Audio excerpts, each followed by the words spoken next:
Sleeping in shifts. Why no one got a full night's sleep?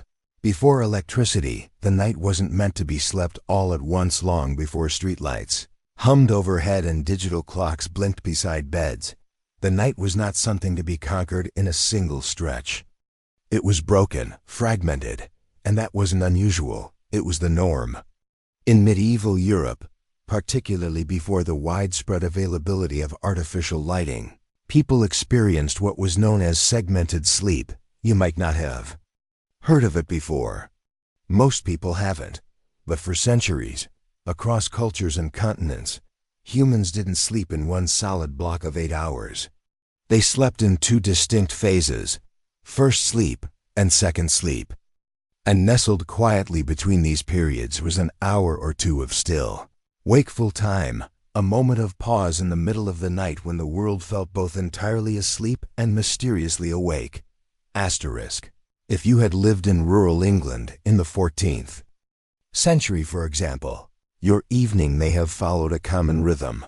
After sunset and a modest dinner by hearthlight, you'd drift to sleep not long after dark, perhaps by 8 or 9 p.m. This first sleep, often referred to as dead sleep, in texts of the time, would last for 3 to 4 hours.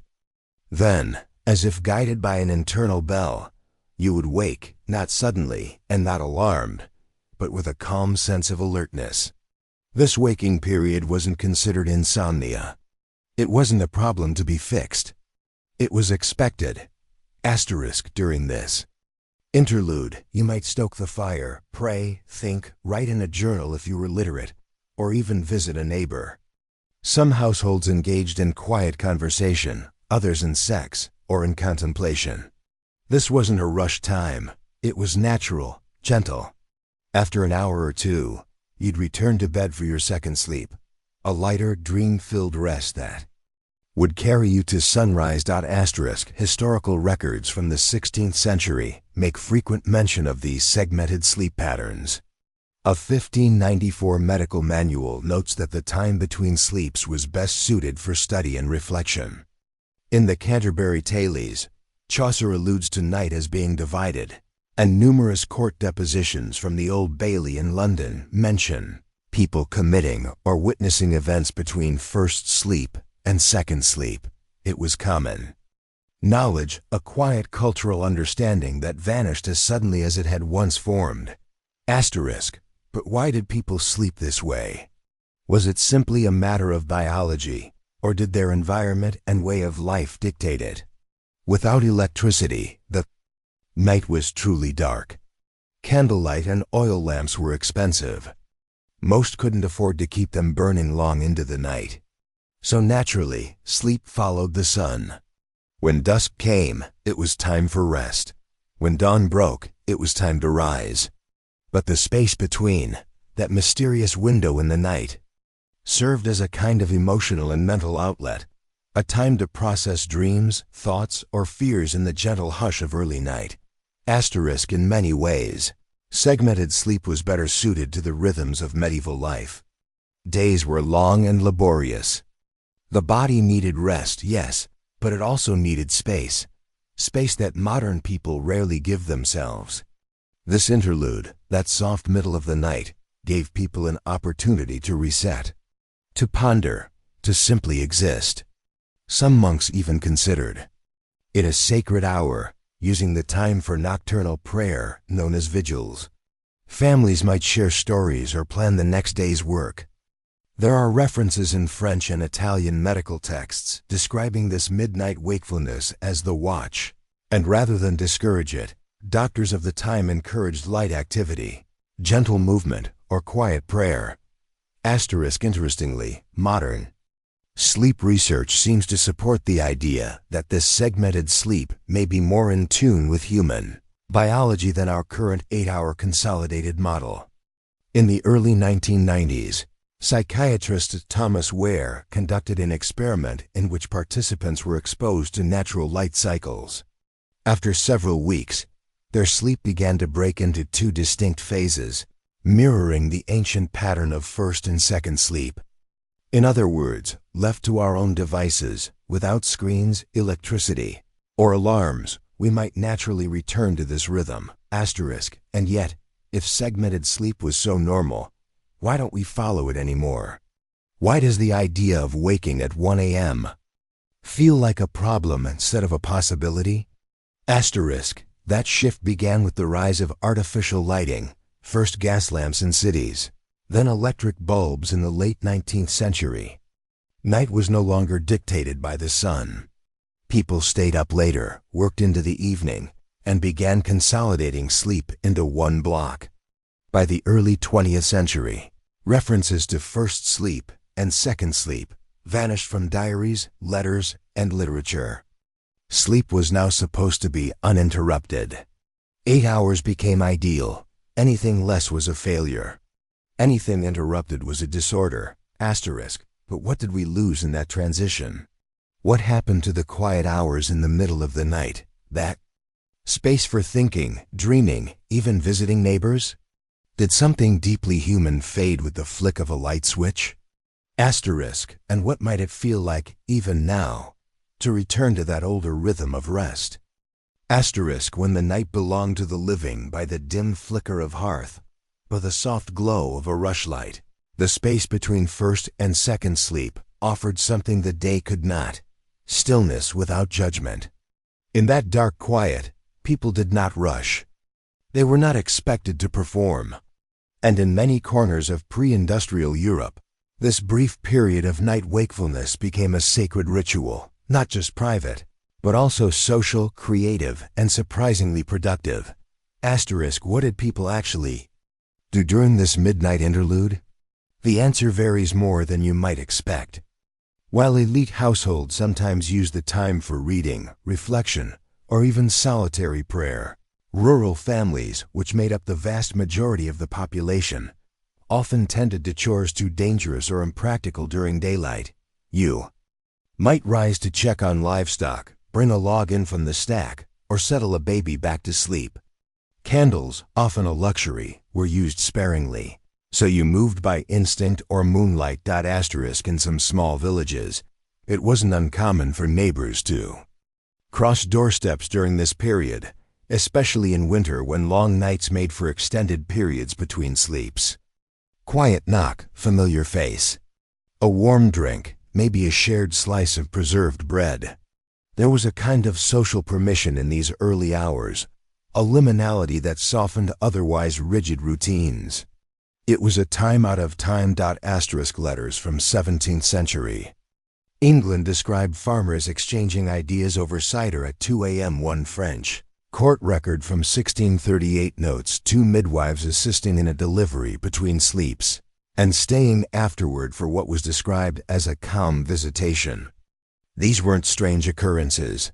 They were woven into the structure of rural life.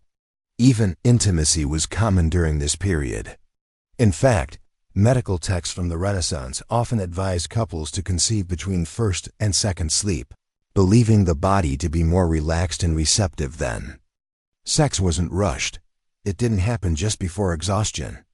It took place in that middle hush, calm, slow, and unhurried. Asterisk. This forgotten rhythm of night wasn't just cultural. It was reinforced by architecture.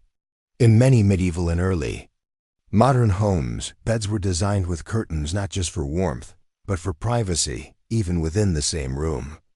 These alcove-like spaces allowed one person to rise during the night without disturbing others. Larger households might have servants or maids who also woke between sleeps to tend to coals or fetch water. Especially in colder months, the idea of night staff was normalized in larger estates, with specific roles active only during those hours. Asterisk. But something else happened in those small hours. Something intangible. The mind changed. Dream researcher Roger Eckertz, one of the leading historians of segmented sleep, argues that this period of quiet wakefulness was a fertile terrain for the mind, where dreams could be recalled, interpreted, or even steered. Some people prayed. Others wrote in journals or simply reflected. One 18th century Italian poet claimed his best lines came not in the bright light of day, but during that space between rests when dreams still dripped from the soul. Asterisk, this deep stillness may also have been a form of therapy, a space for emotional regulation before language for such things even existed. In the days when life was uncertain, brutish, and often cut short, this wakeful hour gave people a kind of psychological anchor. One could think about grief, illness, the loss of a child, or the uncertainty of harvest, and do so in quiet. Asterisk, as for sleep itself, it was understood quite differently from how we know it now. Sleep wasn't measured in hours. It wasn't tracked or optimized. Instead, it was seen as a cycle of nature, not to be controlled but respected. The first sleep was heavy, physical. The second, light and ethereal. People spoke of dreams during the second sleep with reverence. Some saw them as omens, others as divine communication. The boundary between the spiritual world and the waking one was thin in the pre-dawn hush. Asterisk, and then, sometime between 3 and 5 in the morning, people would drift naturally into second sleep. It might last 2 to 3 hours, tapering off, as sunlight began to bloom across thatched rooftops or city stone. The cock's crow was often not a disruption, but a signal. Your second sleep was done. The world would stir again. Livestock, bells, trade, labor. The spell was broken. Asterisk. But what ultimately broke the spell of segmented sleep in the broader sense? It didn't happen overnight. The decline began in cities, where street lighting pushed people to stay awake longer. First it was oil lamps, then gaslight in the early 1800s, followed by the game changer, electricity. By the early 20th century, light was cheap, fast, and everywhere. Entire cities glowed after dark. Factories moved to night shifts. Families gathered around radios. And slowly, naturally, expectations shifted. Going to sleep at 8 p.m. became laughable. Waking at 1 a.m. felt strange, even wrong. Asterisk, sleep doctors began to treat middle-of-the-night wakefulness as a disorder, insomnia, something broken. Pharmaceutical companies followed suit. Rather than embrace the ancient rhythm, society doubled down on single sleep ideology. 8 hours, uninterrupted, or something must be wrong. The midnight hour, once full of possibility, became a problem. Asterisk, but what if it wasn't? What if this mysterious period of wakefulness, the gentle space between first and second sleep, was never a flaw, but a feature of our biology and history? Asterisk, could it be that in chasing unbroken sleep, we've forgotten something essential about ourselves, not just how we rest, but how we think, feel, and exist in the dark? Asterisk, a flickering light, a vanished hour by the time the 20th century was in full swing. The idea of a two-part sleep had all but disappeared from the common imagination.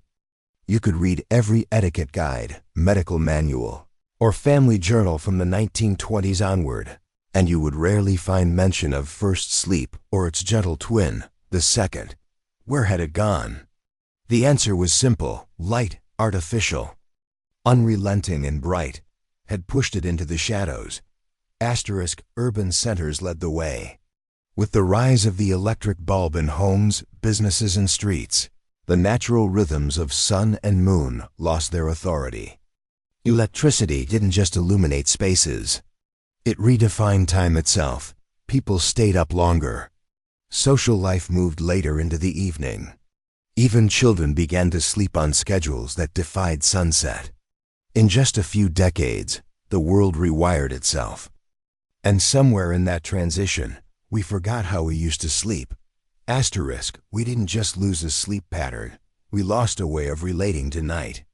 That middle wakeful period, once so filled with thought, presence, and meaning, became empty. And what do modern people do with emptiness? They try to erase it. By the 1950s, waking up at 2 a.m. was no longer normal, it was worrisome. It meant stress, or overwork.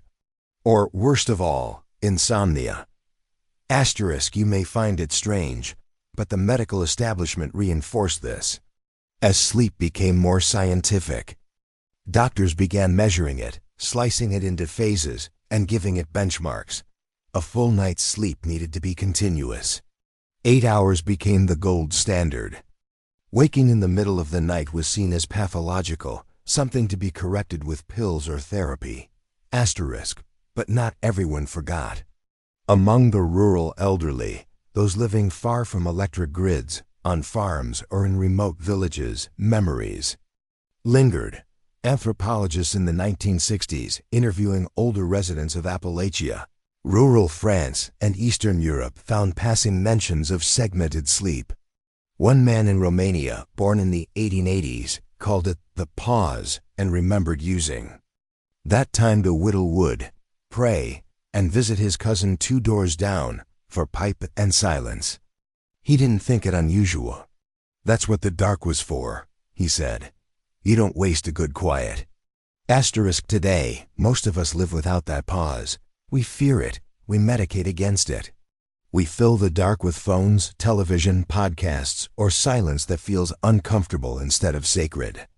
And yet, now and then, you might wake up at 2:30 a.m. with no explanation. You might lie there, eyes open, in the hush of your room. No sound but your breath, the faint hum of appliances, the distant tick of some forgotten clock.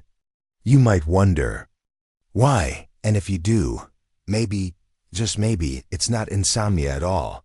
Maybe it's memory. Not yours, but the body's. A memory of a time when the dark wasn't a void, but a rhythm. When first sleep gave way to an hour of peace, of wakefulness that wasn't a failure, but a gift. A quiet hour to be with yourself, with your thoughts. With the world outside the window, not lit by neon, but moon and stars. Asterisk sleep researchers have recently begun to revisit this old rhythm. Some suggest that the stress of modern life, the blue light of screens, and the social pressure to sleep in one long stretch may be causing more harm than good. There's even speculation that returning to segmented sleep might help certain people with anxiety or depression. A kind of rewilding of the human night. Asterisk still, such ideas remain fringe. Most of us will continue chasing 8 perfect hours, fearing that middle night wakefulness like a ghost at the foot of the bed. But perhaps the real ghost is the habit we lost, the hour we no longer claim, the forgotten gift of night. Asterisk. So tonight, if you wake and find yourself staring into the dark, don't panic. Don't reach for your phone. Just lie there, listen. Think, or get up. Light a candle if you have one. Sit at the table. Feel the quiet. Let your body remember. Not everything lost is meant to stay forgotten. Asterisk, because sometimes the oldest habits are just waiting in the dark, patiently, to return. Asterisk. Story 2. The Milkmaid's Secret. How rural women quietly defied society pales, patterns, and power in the pastures. In the modern imagination, the milkmaid is a quaint, almost fairy tale figure, a young woman in a linen dress, balancing twin pails of frothy white milk, her cheeks ruddy with health and early morning air. She is, we're told, simple, humble, innocent, but real milkmaids were none of these things. In fact, behind those early morning walks to pasture and back, behind the steady rhythm of hand on udder, there was a quiet revolution taking place, one churn at a time. Asterisk. For hundreds of years, especially in rural Europe, milkmaids were more than just dairy workers. They were independent, economically valuable, sometimes mobile, often better off, in small ways, than the men around them. And in a world where women's roles were strictly confined, being a milkmaid offered, quite unexpectedly, a kind of social wiggle room, a subtle defiance, a secret life between the boundaries society tried to draw. Asterisk. Let's begin in 18th century England, in the countryside of Devonshire or Kent. Before sunrise, a milkmaid would rise, dress plainly, wrap her hair, and set off for the dairy or field, often alone. She'd carry her own tools, a clean cloth, wooden pails, a short-legged stool. She knew her cows by name, by temperament. She knew when they were pregnant, when they were ill, when their yield was too low. This knowledge wasn't ornamental, it was critical to the farm's survival. And because of it, she was indispensable, unlike many working-class women of the time, milkmaids worked outdoors and without constant male supervision. They walked fields, they talked to each other. They shared techniques, and sometimes they shared news or secrets or warnings. In doing so, they created informal networks, a kind of pastoral whisper chain. When diseases spread through cattle, or when a landlord changed hands, the milkmaids often knew before the farmer himself. Gossip? Sometimes. But more often, survival information. Quiet knowledge passed in soft voices over fences and hedgerows. More surprisingly, milkmaids in many regions earned their own wages, not through the farm's master, but through their product. Butter and cheese, in particular, were often sold at markets by the women who made them. In places like Friesland in the Netherlands or Bavaria in Germany, milkmaids had long-standing rights to a portion of the milk they gathered. They used it to barter, to save, to buy small luxuries. A ribbon, a book, a charm. They had coin in their pocket, rare for women of their class. And then there was the cowpox in the late 18th century. Long before vaccines became a household word, smallpox was one of the most terrifying diseases in Europe. It killed, it disfigured, it haunted families. But people began to notice something strange. Milkmaids, who were in constant contact with cows, rarely contracted smallpox. Their faces were smooth. Their health, unusually robust. Folktales emerged. Old wives' sayings. But then science caught up. In 1796, Edward Jenner famously tested the first smallpox vaccine using material from cowpox lesions on a milkmaid's hand. The milkmaid became a medical symbol, almost overnight.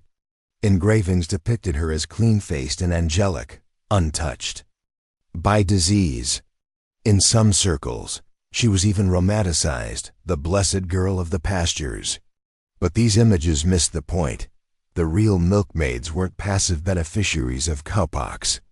They were active participants in a kind of early, informal bioimmunity network. They knew, they observed, and in their own quiet way, they taught others. Even earlier, in medieval Scandinavia, milkmaids, known as bønder, were sent to high alpine meadows for the summer to care for cows. They lived in small huts, alone or with other girls. There, without men, without oversight, they handled not just milking but cheese-making, fire-keeping, and trade. This seasonal independence gave rise to local songs and folk poems, many of which hinted at romance, laughter, and liberty far from the village eye. Some families whispered fears that their daughters would return, too wild. Others quietly admired their self-reliance, and yet milkmaids never flaunted this power. That was the brilliance of their position.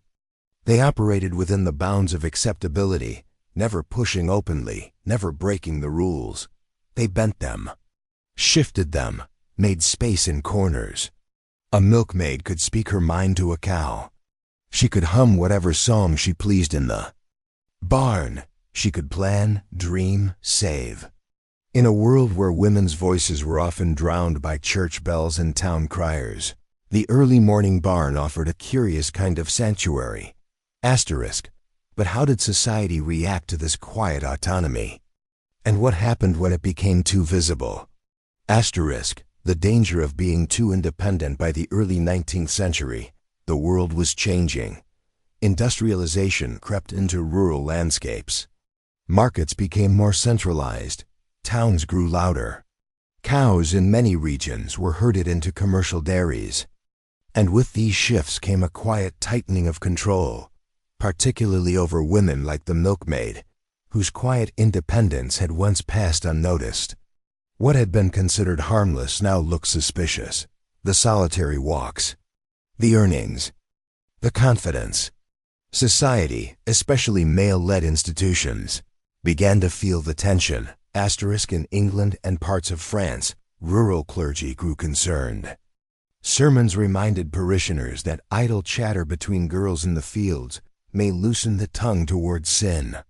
In plainer terms, milkmaids talked too freely. They moved too independently. They didn't always seek permission.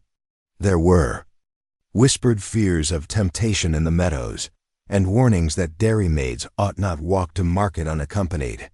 But these warnings said more about the social discomfort with female autonomy than any real moral threat. The economic shift posed an even greater challenge. As dairies became centralized, many farms reduced or eliminated individual household cheesemaking. This meant milkmaids could no longer produce and sell their own goods. They became employees, not producers. They lost rights to surplus cream. In industrial England, machines replaced hand churns. Wages dropped. Time was counted. Women were clocked in and out of shifts. The intimacy between cow and milkmaid, once so central to her skill and knowledge, became irrelevant. Efficiency was king. Even in Scandinavia, the butt-eye culture began to vanish by the late 1800s. The high pasture huts were shuttered. Girls were told to stay in town. State programs emphasized hygiene and uniformity over personal method and tradition. The female domain of the dairy became institutionalized, regulated, stripped of its old autonomy. And yet, even as the structures changed, the spirit of defiance remained. Milkmaids adapted. In 1850 Switzerland, some women began forming informal cooperatives, small groups of local women who pooled milk to produce butter and cheese under their own terms. They shared profits, taught each other skills, and protected the old knowledge. These cooperative dairies were quietly powerful and quietly resented. In at least 2 regions, local officials tried to ban women-led butter markets, citing quality concerns. But everyone knew the real reason. They were succeeding. In Bavaria, police records from 1872 describe fines issued to unauthorized female dairy sellers. Yet many of these same women continued their business in secret, often with help from local families who preferred their goods. In small villages, reputation still held more weight than paperwork. And the milkmaids, now older, some with daughters of their own, maintained a stubborn pride. One story from a Welsh village in 1891 tells of a woman named Rhiannon who had worked as a milkmaid since she was 12. She never married. She never left the village. But she owned a small stone hut behind her home where she made butter year-round. Her customers came quietly. She kept no sign. She never advertised. Yet by the time she died in her 70s, she had saved enough money to buy her cottage outright, a rare thing for a working-class woman in Victorian Britain. Her gravestone, modest as it was, read simply, "She kept her cows and her counsel." The cultural image of the milkmaid was also shifting. Where once she was painted as innocent and pastoral, she now appeared in satirical prints, a flirtatious girl with suggestive buckets and low-cut blouses. In part, this reflected a male discomfort with her growing reputation for autonomy. If she couldn't be controlled economically, perhaps she could be dismissed morally. But these caricatures missed the reality. Milkmaids, especially in rural regions, remained vital to the social and economic fabric of village life. They knew which families were struggling. They knew which children were hungry. They shared. They warned. They taught. In a world increasingly obsessed with speed and scale, the milkmaid still operated on rhythm and trust. Still. As the 20th century approached, their world grew smaller. Machines replaced most of their work. Rural women were increasingly funneled into textile factories or domestic service. The quiet, early hours in the barn, once a space of personal agency, were no longer available. And for many, that loss wasn't just professional. It was personal. Asterisk because the milkmaid's power had never come from shouting. It came from persistence, from waking before the world, from knowing a rhythm the clock couldn't dictate, from building a life in the cracks between rules. But how long could that last once the cracks were sealed? Asterisk. And in the face of a century that valued noise, speed, and conformity, could the spirit of the milkmaid survive at all? Asterisk echoes in the cream house by the turn of the 20th century. The milkmaid had mostly vanished from the visible landscape of rural labor. She was not formally dismissed. She simply slipped away, edged out by mechanization, policy, and the quiet advance of modernity. But her legacy didn't disappear. It shifted. It softened into memory, into language, into the quiet rituals passed down from grandmothers who still remembered how to churn by hand or wrap cheese in cloth, not waxed plastic. Asterisk in some places, particularly in remote pockets of Eastern Europe and the Scottish Highlands, older dairy women continued to operate by older rhythms well into the 1930s and 40s. In Poland, gospodynie, household dairy wives, were still known for their skill with cultured cream and sour cheese, prized at local markets. In Norway, aging Cederjenter summer dairy girls returned each spring to the Highland huts, though now by car or bicycle, no longer by foot with wooden packs. These were echoes, faint but persistent. Asterisk and in family kitchens, a curious thing happened. Daughters, though now educated in town, would come home on holidays and ask, half curious, half nostalgic, "How did you make that butter again?" Or, "Why did your cream taste better than what we get from the shop?" In these questions, fragments of the old milkmaid world were preserved. Not in barns, but in memory, in method, in muscle memory and rhythm. Asterisk anthropologists collecting oral histories in the 1950s were often surprised at how deeply the identity of the milkmaid had sunk into cultural bones. In one Austrian village, a 92-year-old woman was asked what her proudest accomplishment was. She replied simply, "I never let a cow go cold. Not once, and my cheeses cured even in the dampest winter. No medals, no property. Just precision, care, and consistency. The marks of a trade now mostly invisible." Asterisk, but the modern world wasn't done with the milkmaid just yet. Strangely, as her role faded in life, she grew stronger in symbolism. In the post-war advertising boom of the 1950s and 60s, milkmaids returned on butter packaging, cream labels, and sweetened condensed milk tins. But now she wore a spotless apron, a cartoon smile, and cheeks impossibly pink. She became a marketing myth, fresh, clean, maternal, never sweaty, never political. Certainly not independent. Asterisk, it was a sanitization of her reality, a rebranding. The real milkmaid had dirt under her nails, knew how to birth a calf, could identify mastitis by smell, and had likely carried her own body weight in pails before breakfast. But in the supermarket, she became fiction. And yet, even in fiction, something survived. The image reminded people, faintly, vaguely, that once rural women had wielded quiet power. Asterisk in recent decades, with the rise of artisanal food movements and renewed interest in traditional farming, traces of the milkmaid have returned. Not in name, but in spirit. Young women and men now make small batch cheese in Vermont, raw milk yogurt in Tuscany, or goat butter in rural Morocco. They use wooden tools. They learn the old ways. Some of them know the stories. Some don't, but all of them participate in a lineage that once belonged to the milkmaid. Asterisk, and what was her legacy really? Not revolution, not loud resistance, not policy or law. It was presence, routine, a slow, steady carving out of space, for competence, for independence, for dignity, in a world that offered little of it. She didn't demand power. She milked it, gently, every morning. She didn't preach. She worked. She didn't protest. She persisted. Asterisk. Her secret was not a scandal. It wasn't even hidden.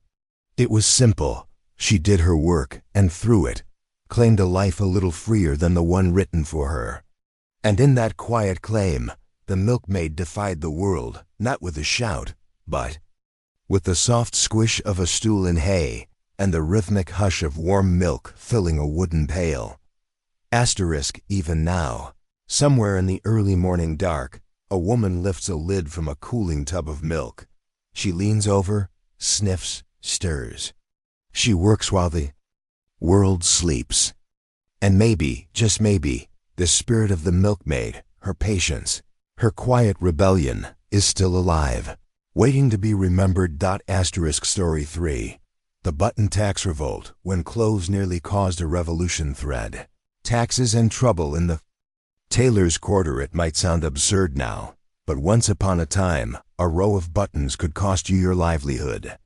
In the early 18th century, across various parts of Europe, including France and Prussia, something as seemingly mundane as a decorative fastening became the source of heated conflict, economic upheaval, and quiet rebellion.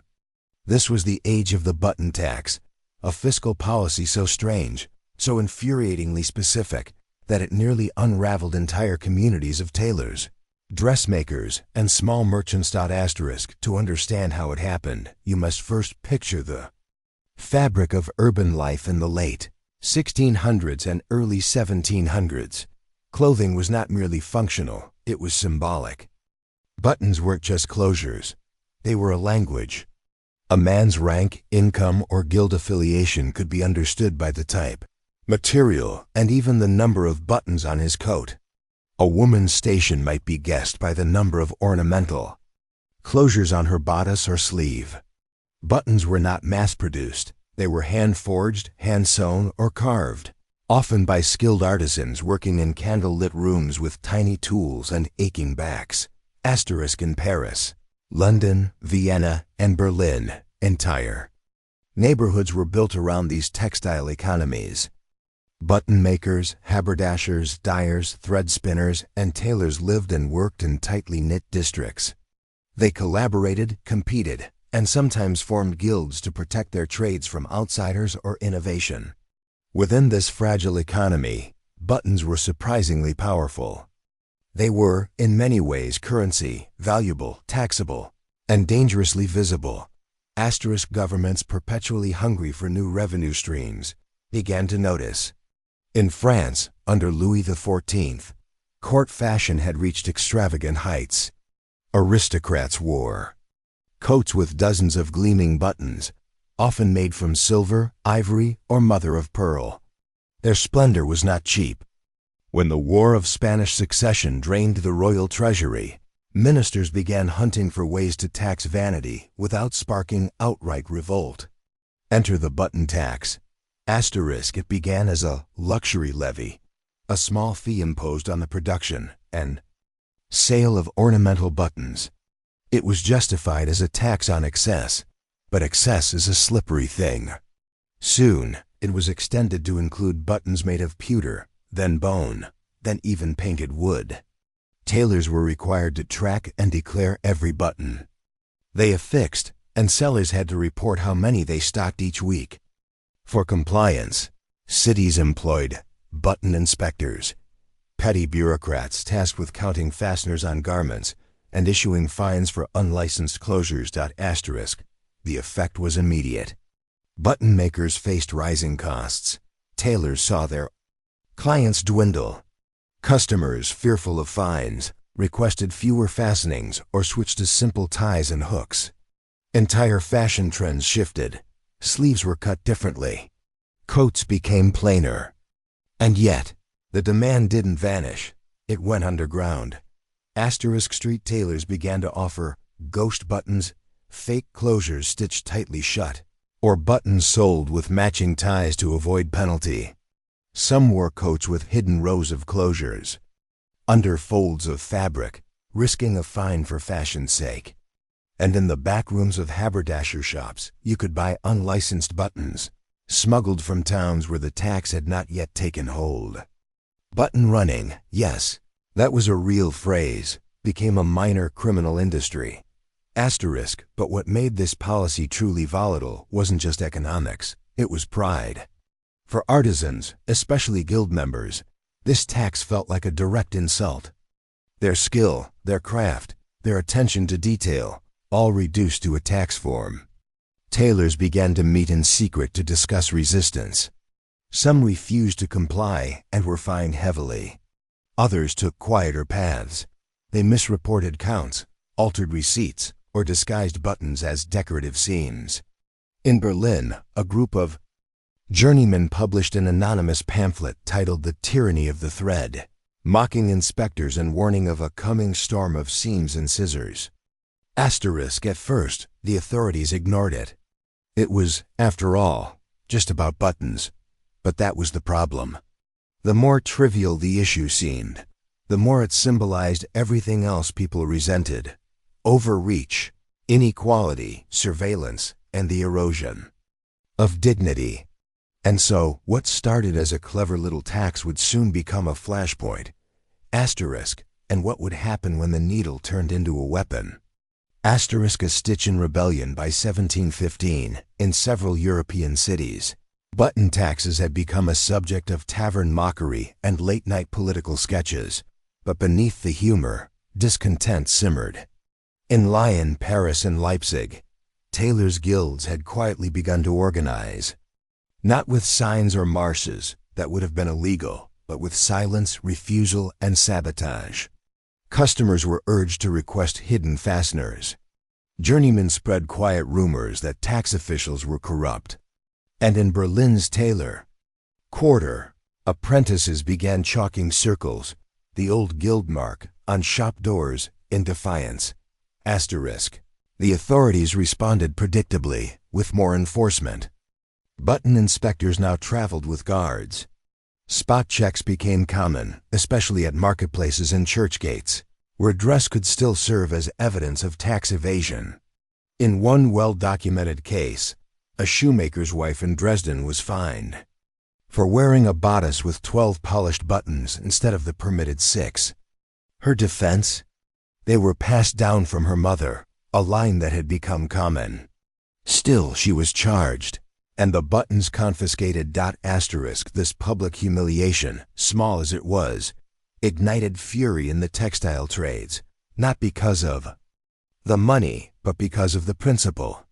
How could a government that ignored potholes and hunger suddenly care so deeply about the number of closures on a woman's sleeve? Pamphlets began appearing overnight, written in rhymed couplets or crude satire.